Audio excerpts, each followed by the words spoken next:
Hoje estamos aqui para falar do balanço de 2020 do IRB Brasil Re. Cássio, quando a sua equipe, você assumiu o IRB agora em 2020, o IRB passava por uma crise de credibilidade. Isso mudou agora com o balanço? Olha, a crise de credibilidade que gerou a minha vinda para o IRB, ela é algo muito relevante, mas dentro do contexto dos primeiros 9 meses de gestão, ela virou algo relevantemente secundário. Por quê? Porque, na verdade, a perspectiva era que nós estávamos entrando para gerar a credibilidade partindo do pressuposto, não é, que a companhia estava saneada financeiramente. Não é?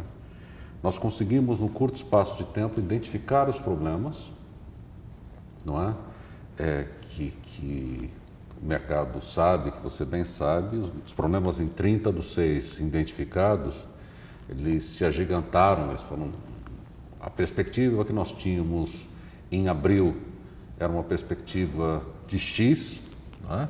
Quando chegou no mês em 30/6, depois do refazimento das demonstrações financeiras, esse X ele se multiplicou por 5 vezes. Quando foi republicado, né, os balanços de anos anteriores. Então, nós, por exemplo, no momento em que foi feito iniciado a fiscalização especial, ela foi motivada por um desenquadramento de reservas ou de provisões técnicas entre 800 e 900 milhões, era um número por aí. E no momento em que sai a publicação do balanço de 30/6, esse número já é de 3,3, 3,4 bilhões. Sim, um desafio. Então, é um desafio brutal, foi um desafio brutal. E aí, a prioridade na minha cabeça e na cabeça do management, se tornou, não é, sanear financeiramente e economicamente a empresa. Esse foi o foco, né, que a gente pode dizer de 2020? Arrumar a casa. Arrumar as finanças da casa. Né? Quais você destaca, assim, que vocês conseguiram arrumar definitivamente? Eu acho que na questão financeira, a companhia hoje, ela tem uma situação privilegiada. Né? Ela tem a mesma consistência financeira que tinha em dezembro de 2018, em dezembro de 2017, no momento do IPO. Não é? Então, fazer nisso num curto espaço de tempo, em que a gente levantou praticamente 4,8 bilhões de caixa, não é? Foi um feito muito relevante, porque é uma cifra maior do que o patrimônio líquido da empresa. E com isso, a gente conseguiu equacionar com um mix de estratégias, não é? A gente conseguiu, inclusive, equacionar o custo, porque teve uma parte que veio via capital. Isso que eu ia te perguntar, né, para contar para os nossos telespectadores, como vocês conseguiram levantar esse dinheiro no meio de uma pandemia, né? O fato é que a gente teve uma coincidência no momento em que a gente lança o capital, o mercado estava crescendo naquele momento, em função do mercado de capitais, em função da queda da taxa de juros, que trouxe milhões de pessoas para dentro do mercado de capitais. Né? No intervalo de 56 dias, nós lançamos e captamos aquilo que estava previsto no Estatuto da Companhia como capital autorizado, de 2,3 bilhões. Né? E totalmente pulverizado. Né? Então se imaginava no início que talvez os bancos de referência teriam que ficar com as sobras, que haveria muitas sobras. As sobras elas foram em torno de 1%. Então praticamente não houve diluição.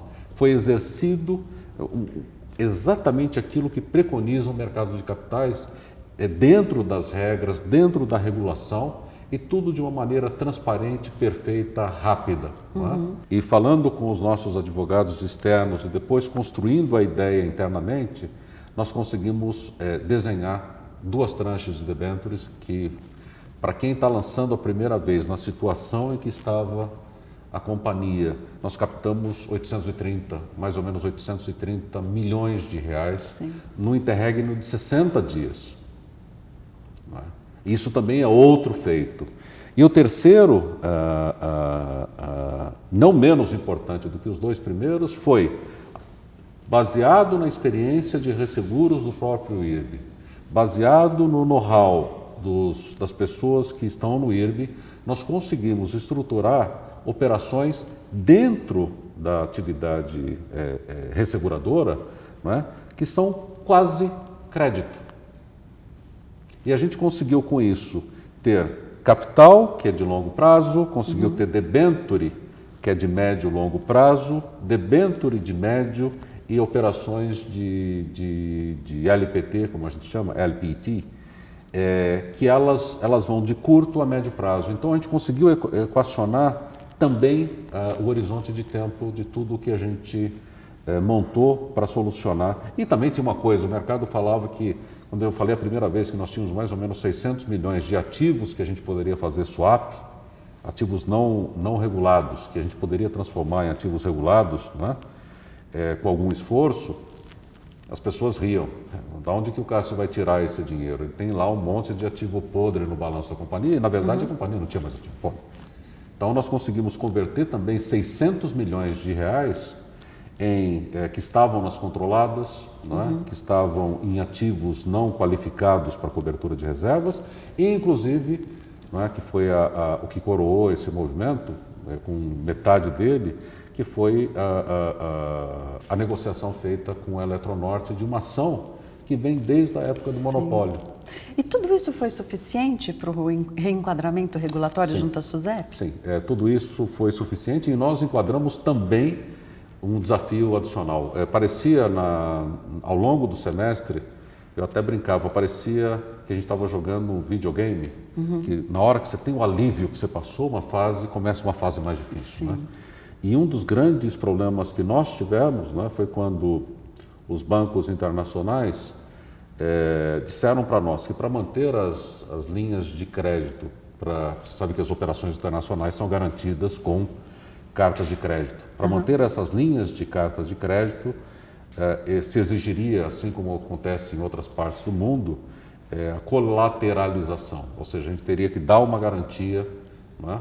E, infelizmente, a nossa legislação não estava atualizada, porque nunca tinha acontecido uma situação dessa. Né? Então, nós tivemos que também cobrir isso. Então, além de cobrir a necessidade de provisões, nós tivemos que cobrir algo que não estava previsto no nosso plano. Então, foi um sacrifício adicional, né? E que, naturalmente, a gente conseguiu navegar e chegamos em 31/12 com uma companhia que tem ativos da ordem de 23 bilhões, é uma companhia robusta, é uma companhia sólida, ela tem 167 de índice de solvência, o que significa que para cada um de capital requerido, ela tem 1,70 aproximadamente, não é? Capital requerido regulatório.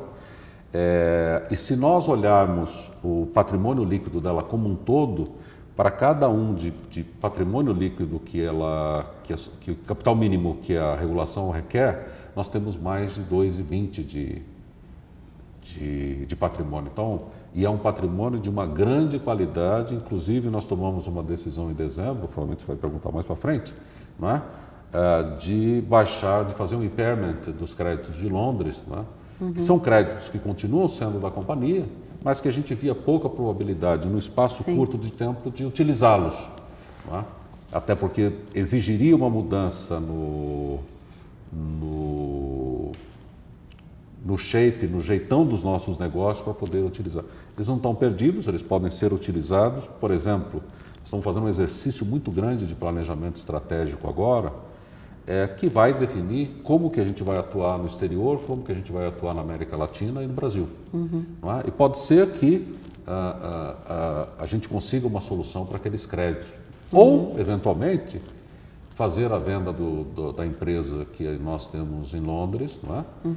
Junto com o Hanoff que tem lá, porque é uma empresa que administra um Hanoff dos últimos 30 anos que o IRB esteve lá, inclusive os créditos tributários eram decorrentes disso, e se venda tudo dentro de um pacote. Então é algo para ser decidido como um output, como uma solução que vai ser sugerida dentro da nossa do nosso trabalho de planejamento estratégico da empresa. Então, deixa eu entender, né? Porque o que os telespectadores estão querendo saber é se com tudo isso que você fez, a SUSEP já liberou? Não, pelo que eu estou entendendo, tudo isso que você fez, são duas coisas distintas. Você entregou para a SUSEP, a SUSEP agora vai analisar tudo que as ações? O regulador, o regulador tem que ter o tempo dele. Sim. Né? O nosso papel era cumprir a legislação. Cumprir a legislação. A legislação está cumprida.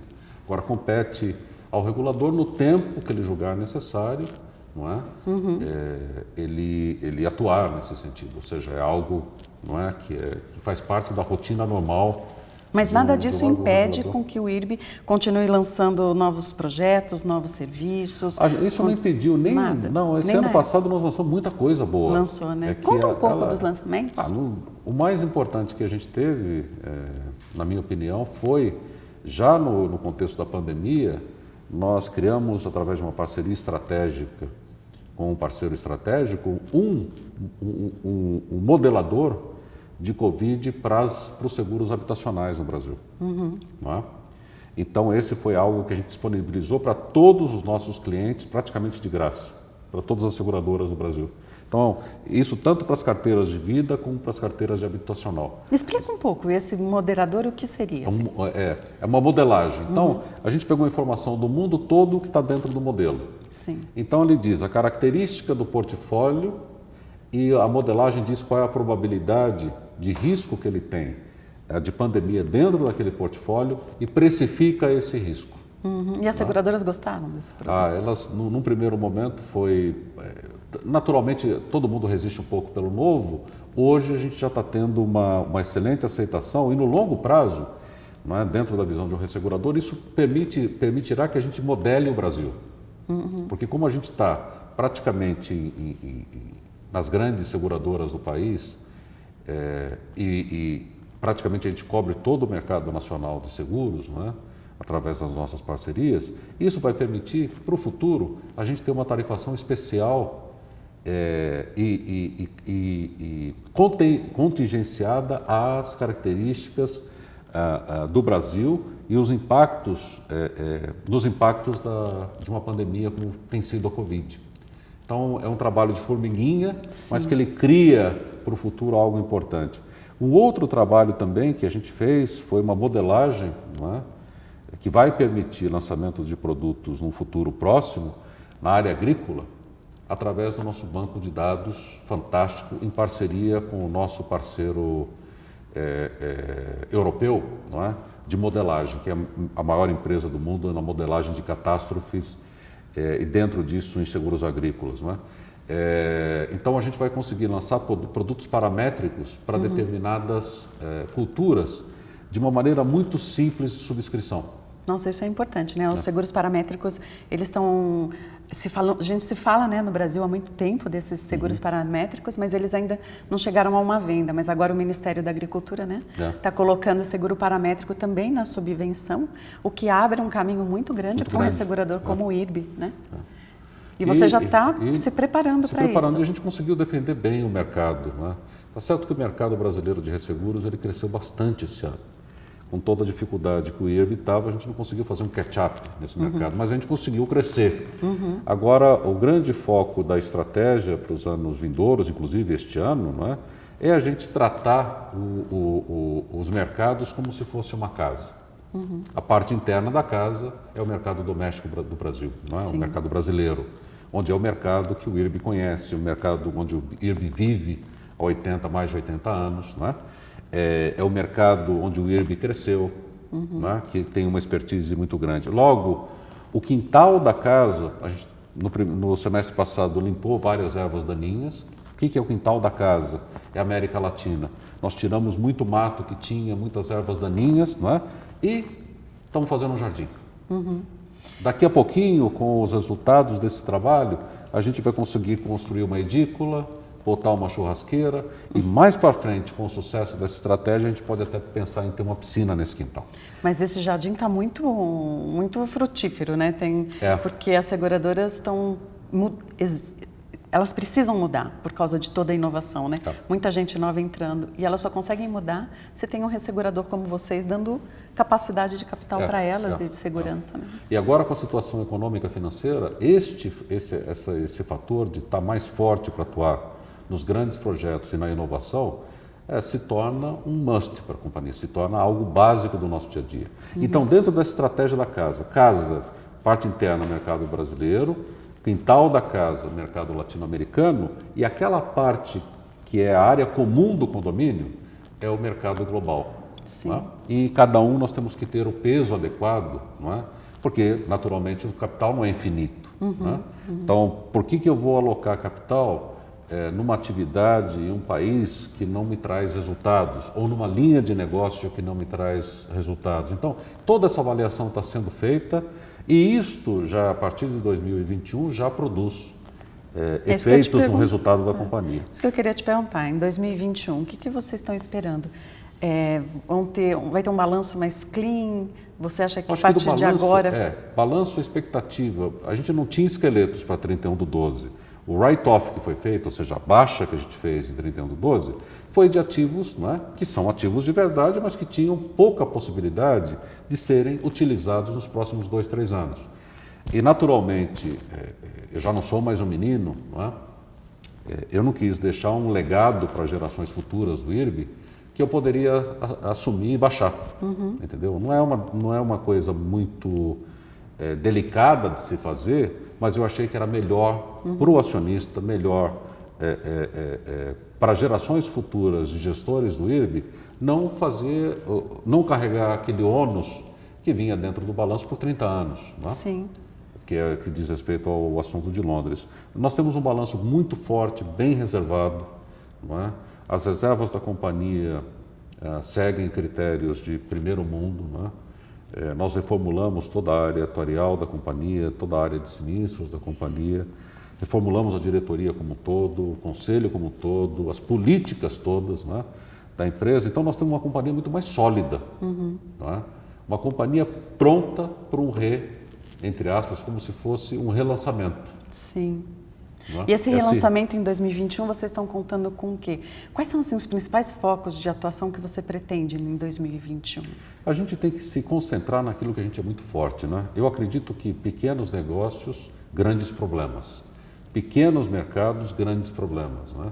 Essa é uma linha que a gente está adotando no IRB e vai se aprofundar nisso, não é? Então, nós temos áreas de competência onde a companhia tem um nível de excelência e de performance muito elevado. Por exemplo, uma dessas áreas é a área de property. Nós somos tradicionais nesse mercado. Até pouco tempo atrás, e muitas vezes ainda hoje, não é? Um ressegurador internacional ele só aceita participar de um programa no Brasil se o IRB participar. Sim, é verdade. Porque era a garantia de que aquele negócio estava sendo seguido e bem ajustado, não é? Então, essa é uma área. A área rural é uma outra área, uma área de grande expertise da companhia. A área de vida? A área de vida, nós somos líderes no resseguro de vida no país, não é? E tem muita coisa para fazer. E tem também uma série de outras coisas para serem desenvolvidas que hoje não estão no radar, nem de seguradoras, nem de resseguradoras, e que a gente pode criar para o futuro próximo. Não é? Só não posso te dizer o que é, porque são coisas estratégicas. Né? Mas a gente tem que pensar hoje nos desafios que tem a sociedade moderna, no desafio que tem os indivíduos, não é? E como mudou o estilo de vida desses indivíduos, não é? Em relação a 10 anos atrás. E nós temos que desenvolver produtos, o IRB nasceu para isso quando Getúlio Vargas o criou, desenvolver produtos, não é? E dar capacidade para o mercado e treinamento para que o mercado se desenvolva, não é? Sim. Então, tem áreas de negócios que você tem que são praticamente monolines para algumas seguradoras, no mercado todo, 1 ou 2, 3 seguradoras que atuam, e que a gente pode fazer um trabalho consistente de fazer um spread out, de expandir isso para todo o mercado. Né? E riscos cibernéticos, Cássio, como ficam assim? Você acha que o IRB vai ter uma atuação? Olha, para riscos cibernéticos nós temos que ter um parceiro estratégico. Então, isso também faz parte da estratégia. Sim, é um Nas assunto áreas onde nós não temos expertise, não é? Nós vamos buscar expertise através de parcerias com seguradoras e resseguradoras internacionais que podem nos prover, não é? com ferramentas para fazer o underwriting de riscos sofisticados, não é? E que temos um baixo expertise ainda no Brasil.